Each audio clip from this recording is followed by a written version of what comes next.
This is what happens when you work to change things. First they think you're crazy, then they fight you, and then all of a sudden you change the world. What happens when you combine the hype and glamour of Silicon Valley with the life and death stakes of healthcare? You get a story that is equal parts fascinating, outrageous, and tragic. This is the story of Theranos, the health technology startup that promised to revolutionize blood testing using a device that could perform hundreds of tests using just a tiny drop of blood. This is also the story of Elizabeth Holmes, the company's founder and CEO, who became a media darling and a symbol of female empowerment in the tech industry. But, as we'll soon find out, the story of Theranos and Elizabeth Holmes is not what it seems. Behind the glossy facade of innovation and disruption, there was a darker reality of deception, fraud, and reckless disregard for patients' health. In this video, we'll dive deep into the rise and fall of Theranos and explore the many questions and controversies that still surround this scandal today. How did Elizabeth Holmes and her team manage to fool investors, regulators, and the public for so long? What was the real technology behind Theranos, and why did it fail? And most importantly, what are the lessons that we can learn from this cautionary tale about the intersection of technology and healthcare? A healthcare pioneer is being compared to visionaries like Bill Gates and Steve Jobs, the youngest billionaire in the world.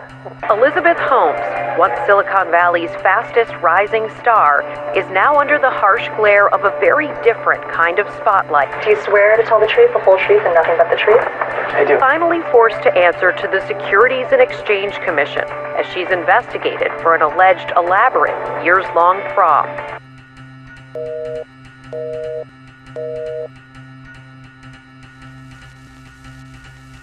You are now watching the White Obsidian channel.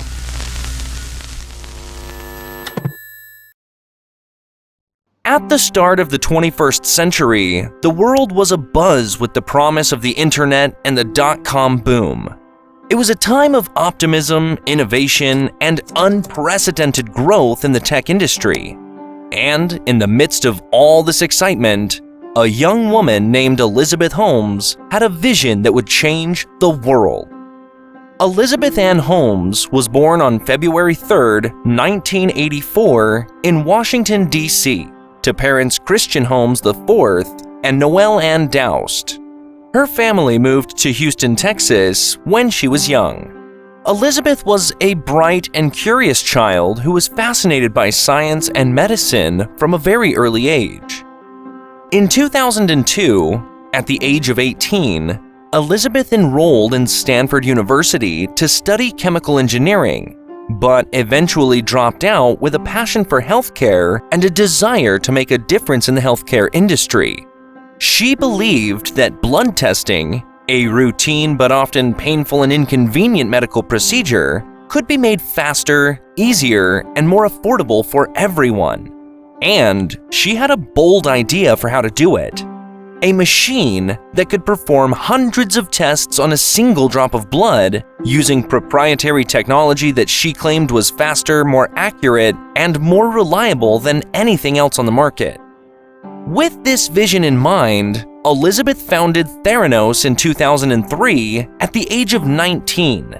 She assembled a team of engineers, scientists, and business people and set out to revolutionize the blood testing industry. And it wasn't long before her charisma, confidence, and ambition caught the attention of investors, journalists, and celebrities alike. By 2010, Theranos had raised over $45 million in funding and had partnerships with major pharmacy chains, health insurance companies, and even the US military. Elizabeth was hailed as a prodigy, a visionary, and a disruptor in the vein of Steve Jobs or Bill Gates. She graced the covers of magazines like Forbes and Fortune and was invited to speak at conferences and events around the world. Her net worth was estimated to be over $4 billion. And yet, even in the midst of all this success and prominence, there were whispers and doubts about Theranos and its technology. Some experts questioned the feasibility and accuracy of performing so many tests on a single drop of blood. Others wondered why there was so little information about the technology and the company's methods. And a few former employees spoke out about a culture of secrecy, fear, and manipulation within the company. But, for the most part, these concerns were drowned out by the hype and excitement of Theranos' rise. The company and its founder seemed invincible, unstoppable, and destined for even greater success. Little did anyone know what was really going on behind closed doors. For years, Theranos and its founder, Elizabeth Holmes, had been the darlings of Silicon Valley and the media. They had promised to revolutionize the blood testing industry, to make healthcare more accessible and affordable for everyone, and to change the world with their proprietary technology. But behind the scenes, things were not at all as they seemed. Reports started to surface about problems with Theranos' technology, about discrepancies in its testing results, and about a culture of secrecy and fear within the company. But yet, no one seemed to be able to get to the bottom of it at all.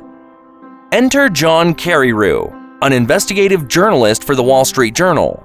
In 2015, Carreyrou received a tip from a whistleblower at Theranos who alleged that the company's technology was not working as advertised and that Elizabeth Holmes and her team were covering up the truth. I believe that she dropped out with this notion that she was going to pull a long con and defraud investors, but unfortunately over the years she ran into setbacks with this vision of a blood testing device she was trying to pursue.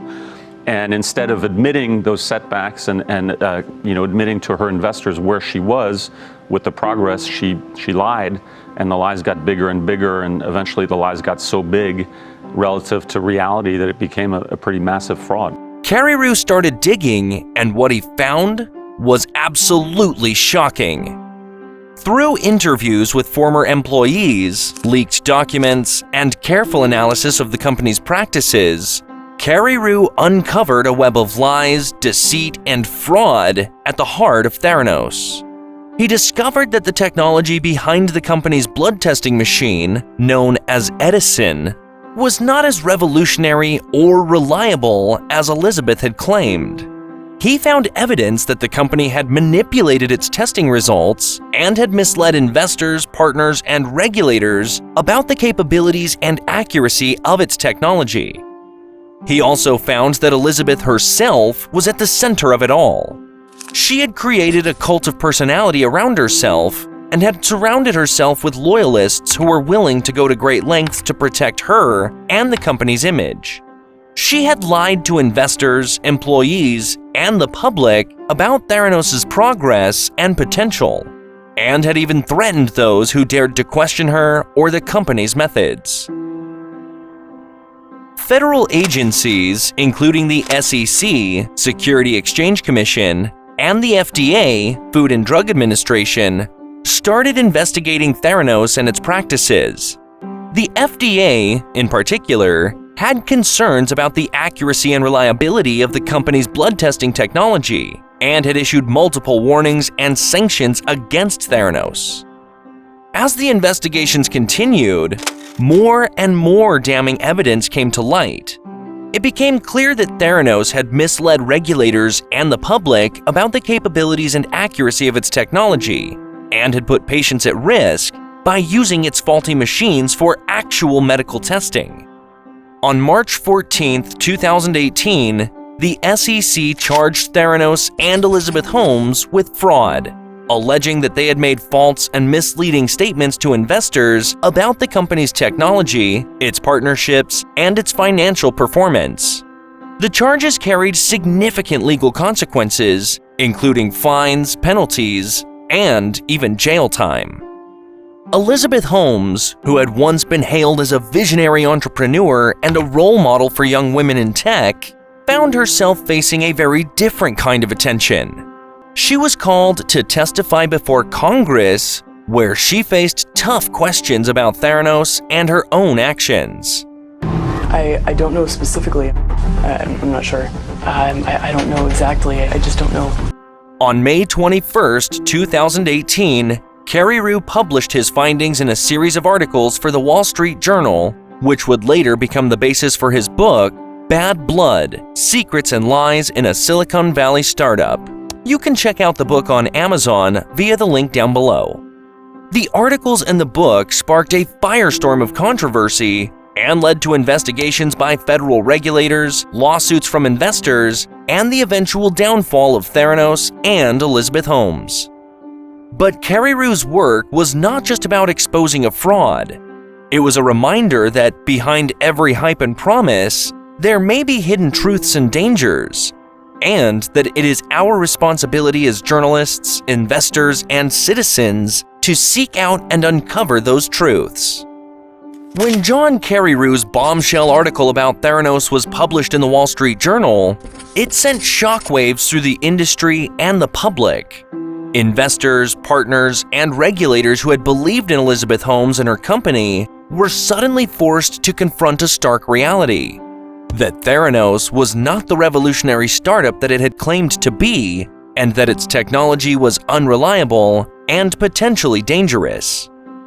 The legal battle between Elizabeth Holmes and the government was intense and highly publicized. The defense argued that Elizabeth had been misled by her co-workers and partners, and that she had genuinely believed in the potential of Theranos' technology. But the prosecution argued that Elizabeth had knowingly deceived investors and the public, and had engaged in a pattern of lies and cover-ups that had put patients and the public at risk. Ironically, with all the chaos that was going on in Elizabeth Holmes' life, she was married to Billy Evans in 2019. Soon after, the trial of Elizabeth Holmes was postponed as she was expecting her first child, William Holmes Evans, on July 10th of 2021 in Redwood City, California. The birth comes as Holmes was awaiting criminal trial for 12 counts of fraud on August 31st in San Jose, California. If convicted, Holmes could face up to 20 years in prison and a fine of $250,000 for each count of fraud. On November 18, 2022, after months of trial, the jury found Elizabeth Holmes guilty on 4 counts of fraud. She was sentenced to 11 years and 3 months in prison at the age of 32 years old. A stunning fall from grace for a woman who had once been hailed as a genius and a game changer in the tech world. But as of December, her lawyers have argued that she should remain out of prison while they work on an appeal. Holmes and her partner are now citing the birth of her second child as the latest reason she should be allowed to delay the beginning of her prison sentence. According to the latest report on March 7th of 2023, Elizabeth Holmes has given birth to her second child and her trial remains delayed. As she awaits her fate, Holmes continues to live a luxurious lifestyle with her partner Evans, whose family owns a chain of high-end hotels in San Diego. The story of Theranos serves as a cautionary tale for the startup world, emphasizing the importance of honesty, transparency, and accountability. This case has raised important questions about regulation, business ethics, and the dangers of hype and deception.